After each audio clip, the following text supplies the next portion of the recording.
কেরালায় ট্রলারে মাছ ধরার কাজে গিয়ে মৃত্যু হলো কাকদ্বীপের এক মৎস্যজীবীর। জানা গেছে ওই মৎস্যজীবীর নাম হরিদাস, বয়স আনুমানিক 48, বাড়ি কাকদ্বীপের পশ্চিম গঙ্গাধরপুরে। স্থানীয় সূত্রে জানা গেছে গত 1.5 মাস আগে হরিদাস মাছ ধরার উদ্দেশ্যে রওনা দেয় কেরালাতে। রবিবারে পরিবারের কাছে খবর আসে হরিদাস ট্রলার থেকে পড়ে মারা গেছে। আজ সকালে পরিবারের কাছে হরিদাসের নিথর দেহে এসে পৌঁছাতেই কান্নায় ভেঙে পড়ে পরিবারের সদস্যরা। হরিদাস একমাত্র পরিবারে অর্থ উপার্জন করত। হরিদাসের পরিবারের সদস্যরা জানায় হরিদাসের 2 মেয়ে ও 1 ছেলে রয়েছে। এই বছরই হরিদাসের ছেলে মাধ্যমিক পরীক্ষা দিচ্ছে। অভাবের টানে কেরালাতে মৎস্যজীবীর কাজে গিয়েছিল। পরিবারের প্রধান সদস্যের মৃত্যুতে দিশেহারা সমগ্র পরিবার। বাবা কেরালা গেছিল, শনিবার দিন আমাদের কাছে খবর এসেছে, বাবার কোনো খোঁজ পাওয়া যাচ্ছে। কবে খবর এসেছে? রবিবার দিন আমরা শুনেছি, রবিবার দিন সকালে আমরা শুনেছি বাবার খোঁজ পাওয়া যাচ্ছে। শনিবারে বাবার সাথে দুপুরবেলা কথা বলেছি, বাবা তুমি কী করছো বাবা? বাবা বলে আমি মাছ তুলেছি, মাছ তুলে আমি এখনো কিছু খাইনি। ওইটুকুনি আমার সাথে বাবার কথা। বাবা কি একমাত্র রোজগারে ছিল? একাই ছিল আমার বাবা। আমাদের ফ্যামিলিতে আর বড় কেউ নেই। আমি হলাম আমার বাবার বড় মেয়ে, আমার ভাই, তারপরে আমার বোন, সবার ছোট। আপনার নাম? আমার নাম মাম্পি দাস। বাবার নাম? বাবার নাম হরিদাস।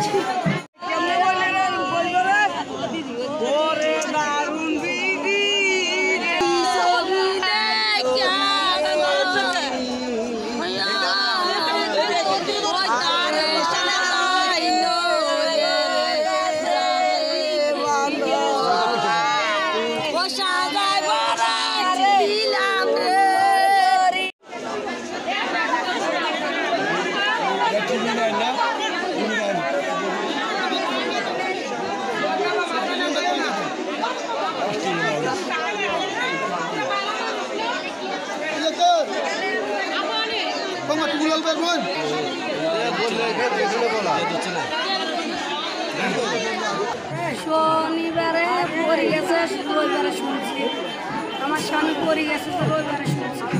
লাস্ট কবে কথা হয়েছে? শনিবারে। কি বলেছে? কি বাড়িতে রাতের 7টা-8টার সময় কথা হয়েছিল। আমারও বলছিল আবার ফোন করুন, আর বলেনি। বলছে এখন রাখা, আমি আবার ফোন করবো তোমার। আর কিছু বলেনি। এবার সকালে 8টা-9টার দিকে শুনি স্বামীর এই খবর, স্বামীর পাচ্ছে না। এবার সেখান থেকে কান্দাগাড়ি লাগাই দিচ্ছি। কবে গেছিল? কবে? 20-22 দিন। তারপরে যায় না। এখন কদিন ব্যবসা করছিল, এবার তার থেকে অবস্থা। এখানে কি কাজ ছিল না? এখানে কাজ পাচ্ছে না তো সেরকম কাজ। আর এখানে দায়িত্ব নিয়ে অনেক দেখি, ওই জন্য কেরালা চলে গেছে। কেরালা হলে কিছু টাকা দিতে পারি। স্বামীর নাম কি রয়েছে? হ্যাঁ, স্বামীর নাম কি রয়েছে? স্বামীর নাম হরিদাস। কবে বডি পেয়েছেন? ওই 12টার দিকে পেয়েছে। কবে বাড়িতে এসছে? কবে? অ্যাকচুয়ালি এখানে উনি মৎস্যজীবীর পরিবারের লোক একজনই ইনকাম করে। সেই জায়গায় ওনার পরিবার তো 2 মেয়ে 1 ছেলে। সেই জায়গায় তাদের পড়াশোনারও খরচ আছে, এবং এখানে উনি মৎস্য শিকার করতে করতে অনেক দেনাটানাও হয়ে যায়, মাছজালি করতে করতে। তখন অভাবের তাড়নায় উনি কিন্তু কেরালায় গেছেন। এবং কেরালায় যথেষ্ট ভালো ইনকাম আছে, তাই গেছেন। সেখানে গিয়েই এই দুর্ঘটনা ঘটে। কবে জানতে পারলেন? শনিবার ভোর থেকে ওইখান থেকে খবর দেয়। আরেকটা তার ছোটো ভাই ছিল একই বোর্ডের মধ্যে, খবর দেয় যে দাদাকে পাওয়া যাচ্ছে না ভোরবেলা থেকে। তখন এখান থেকে সবাই ফোনে ফোনে যোগাযোগ করে এবং প্রশাসনের কাছেও যায় সেখানে কেরালায় গিয়ে। প্রায় আমরা 12টা থেকে 1টা নাগাদ পুলিশরা সবাই খবর পায় ওনার বডিটা পাওয়া গেছে। শনিবার জানা গেছে। শনিবার রাত্রেবেলা উনি প্রায় 2টো নাগাদ টয়লেট করতে গিয়ে, ওইখানে তো লোহার আয়রন বডি, তাই হচ্ছে ওইখান থেকে পড়ে গিয়ে ওনার কপালে চোট লাগে, চোখে চোট লাগে। সেই অবস্থায় উনি নদীতেই ওইখানে মারা যায়।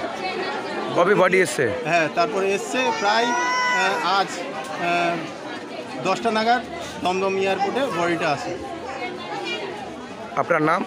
আমার নাম পানুরাম দাস। কে হন? আমি ওনার প্রতিবেশী। Mayukh AC restaurant. এখানে সমস্ত রকম চাইনিজ, পোলাও, বিরিয়ানি, তন্দুরির সমস্ত রকম আইটেম সহ বিভিন্ন রকম সুস্বাদু খাবার পাওয়া যায়। স্বল্প খরচে ছোটখাটো মিটিং বা জন্মদিন অথবা অ্যানিভার্সারি, বিভিন্ন অনুষ্ঠানের সেলিব্রেশনের ব্যবস্থাও রয়েছে। আমাদের ঠিকানা তিলক চক, হেলান, খানাকুল, হুগলি। বিস্তারিত জানতে কল করুন 8617492616। Rani shopping mall and Reshmi jewellers. এখানে বিভিন্ন ডিজাইনের হলমার্ক যুক্ত সোনার গয়না ও রূপোর গয়না তৈরি করা হয় ও একই ছাদের নিচে নামি দামি কোম্পানির জামা, প্যান্ট, কাপড়, জুতো পাওয়া যায়। পাশাপাশি কামাখ্যা অভিজ্ঞতাপ্রাপ্ত জ্যোতিষীর কাছে আপনার খারাপ সময় দূর করান মাত্র 5 টাকার বিনিময়ে। হস্তরেখা বিচার, গুপ্তরোগের চিকিৎসা ও বাড়ির দোষ কাটানো সহ বিভিন্ন গ্রহরত্ন পাওয়া যায়। আমাদের ঠিকানা মুচিঘাটা, খানাকুল, হুগলি। বিস্তারিত জানতে আজই কল করুন 9732533706।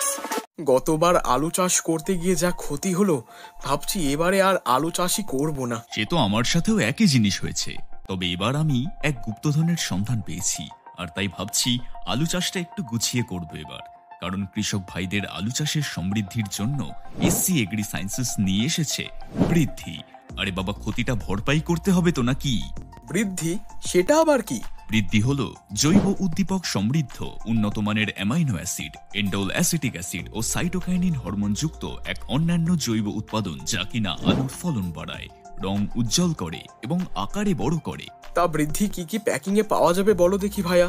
কেন? 25 ml, 50 ml, 100 ml, 250 ml, 500 ml ও 1 লিটার সব রকমের প্যাকেই উপলব্ধ এসসি এগ্রি সায়েন্সেস এর বৃদ্ধি। আচ্ছা বলো দেখি কিভাবে ব্যবহার করব এই বৃদ্ধি? আলু লাগাবার 45 থেকে 55 দিনের মধ্যে একবার এবং 60 থেকে 70 দিনের মধ্যে দ্বিতীয়বার 15 লিটার ট্যাঙ্ক প্রতি 10 থেকে 15 মিলি হারে বৃদ্ধি স্প্রে করতে হবে। খবরটা দিয়ে বেশ নিশ্চিন্ত করলে ভাইয়া। তাহলে এবার যাই, আবারও মন দিয়ে আলু চাষ করি আর লাভের অঙ্ক ঘরে তুলি।